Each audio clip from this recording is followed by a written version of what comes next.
and I'm going to talk about place in space, the analysis of the role of the Normandy in the Mass Effect trilogy. So a quick overview of what I'm going to be talking about, specifically place in space. So how we create spatial connections to spaces in space, which is really exciting, using different spatial theories. The Normandy as a home space, using Heidegger's theories of dwelling and David Siemens' theories of at-homeness. And lastly, I'm going to have a quick look at the Normandy as a character using post-humanist theories of character. Okay. So first off, we're looking at spatial theory. So De Sertio says that every story is a travel story. It's a spatial practice. And what this means is just through navigating, in this case, literal space, but also metaphorical space, players progress the game's narrative and they create connections to the game and the game spaces. In this context, I'm saying space as an unknown area. So an area that, people they might know of, but they don't really have any connections to it. I always like sort of think of it as a postcode, whereas a place is somewhere that you have connections to, like a house, so like a friend's house.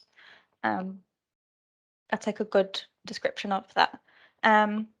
So by progressing through the space, you're creating connections to the space that it's set in. In some cases, this might be the game setting like the Normandy, or it could be like the game itself. So Mass Effect becomes a place to the player, and this is something I've experienced myself, is powering up the game for the first time in months a couple of days ago, just to get re into the game and fulfill some of the gaps in my memory of the Normandy. It just instantly felt familiar and comforting, and I was like, oh yeah, this is my home. But I'll get more into that. But yeah, we return to this place repeatedly. So you return to the game itself, unless you have a spare 90 hours and can sort of play a game for 90 hours solid. Chances are you've not sat and done the entire game in one go. You'll come back to it repeatedly. But player characters specifically go back to the Normandy throughout the series. It creates this idea of comfort within the game because it's a familiar place that you return to quite a lot. It's also where you like literally navigate through the game, and you literally navigate through space. You choose what mission you want to do next and what planet, and that makes the Normandy move to that planet. But as well, you gain inhabitant knowledge of the Normandy. What I think, is it Tuan or is it someone else? Whatever. I have too many theorists in my head. But it's what I think it's Tuan says, or Ingold says, to know as you go, where you know where you are and you know how to get somewhere. But you might not necessarily know exactly like how to explain each step by step. So you gain this knowledge of the Normandy, so you know to go to the left of the galaxy map in Mass Effect 2 to get to Morden's little room, and if you go around through to the right, you'll get to Jacob's. Go on the lift to get to Shepard's room, things like that. You sort of learn it as you go and know how to navigate it and what rooms apply to what characters. This does change between games. So one reason why I revisited the game is because I realized I'd completely forgotten what the Normandy looked like in Mass Effect 1.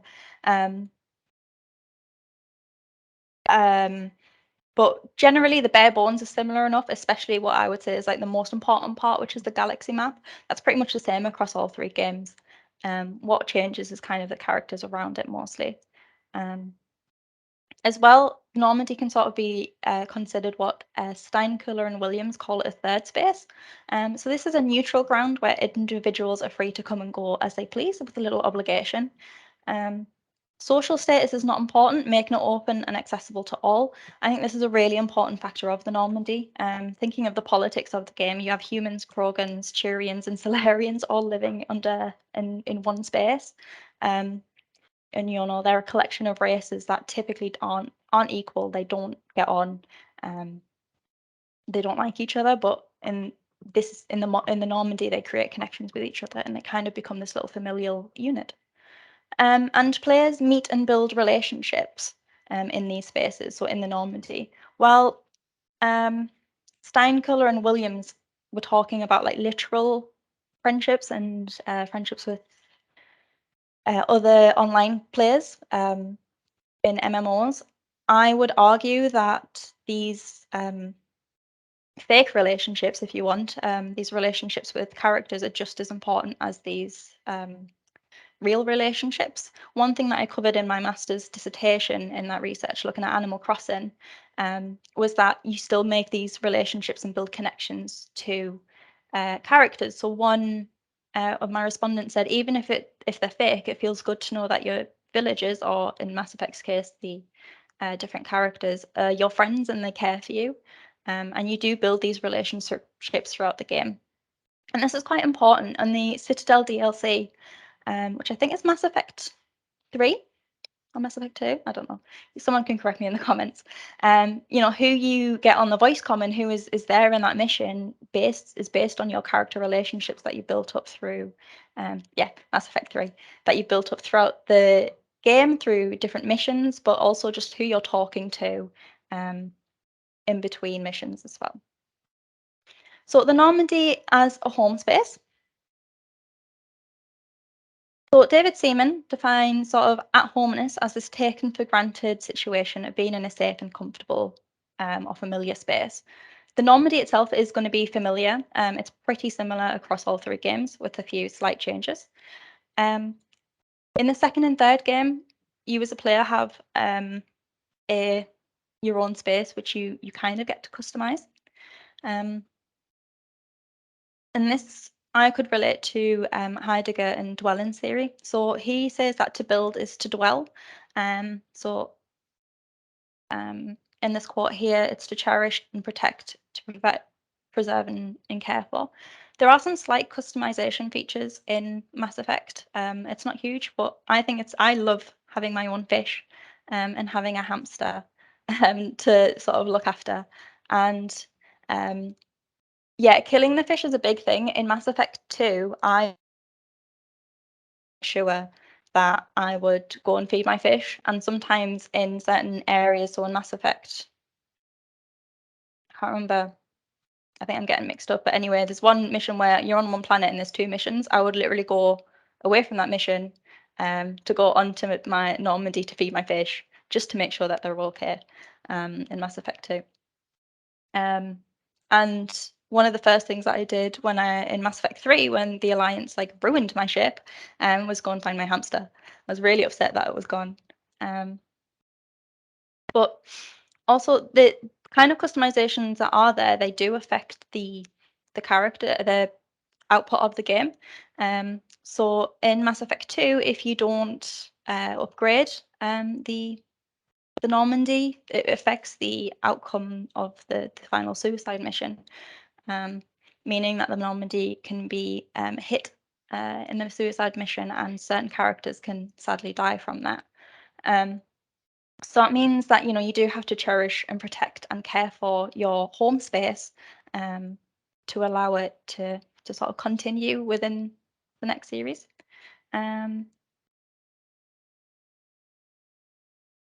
Yeah, and typically as well, the Normandy is a safe space. It's not as at risk, apart from certain missions. You're not going to be you're not going to be fighting the Geth on the Normandy. It's pretty much a chill out space where you can come and go as you want. You can spend as much time there as you want and chat with characters if that's what you want to. I know I spent half of the game, about half of the 90 hours that I played on Mass Effect, just wandering around the Normandy and chatting with everyone, even if Garrus was just telling me he was doing calibrations and to go with. And then my last point is looking at the Normandy as a character itself. So this is massively inspired by Charlotte Gislam's talk in our multiplayers space and place conference in September. All the videos are up on YouTube, so if you haven't seen it, I would recommend go watching it. But what I'm doing here is just looking at post-human theories of character to deeper understand the role of the Normandy and understand the Normandy as a character.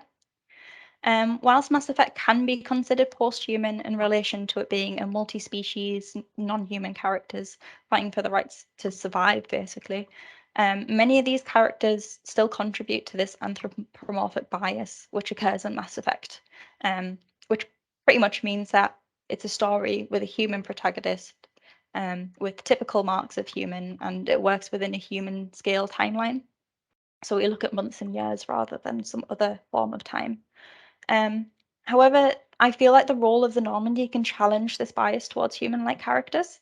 So while the narrative of the game does place human characters and human-like characters in agentive positions, so they have effects on the wider game, and they position non-human realities typically as a relevant object. You know, the Normandy gets you from A to B. You have a gun to shoot Geth and Reapers. Certain scenes within the Normandy challenge this and give the Normandy agency within the narrative. I would argue in Mass Effect 2, the Normandy is a central part of the game's narrative, and it's very much tied to Shepard's story. It's destroyed in at the start of the game, just like Shepard, and then it's resurrected by Cerberus. Arguably, they made it better. But also, like some other NPCs that have loyalty missions, and that affects the game's outcome. Like I said, the upgrades to the Normandy are crucial in upgrading and having a successful outcome in the end of the Mass Effect 2. So yeah, that kind of, in its own way, the Normandy has its own loyalty mission, which is also tied to other NPCs. So I remember specifically there's different ones with Morden that you have to do, but I'm pretty sure that there are other NPCs that have different ideas on upgrades. Garrus definitely does on how to upgrade the Normandy so they survive the final mission. But as this isn't my usual area of research, or this is a very new area for me, this is just a brief overview on how narrative can be engaged with non-human entities, and it'll hopefully provide an example of Morton's non-human mesh in action. But overall, I believe that is it, and that's my talk. I hope you've enjoyed it, and thank you for listening to me babble on about one of my favorite games for the past 13 minutes. Yeah, thank you, Lisa.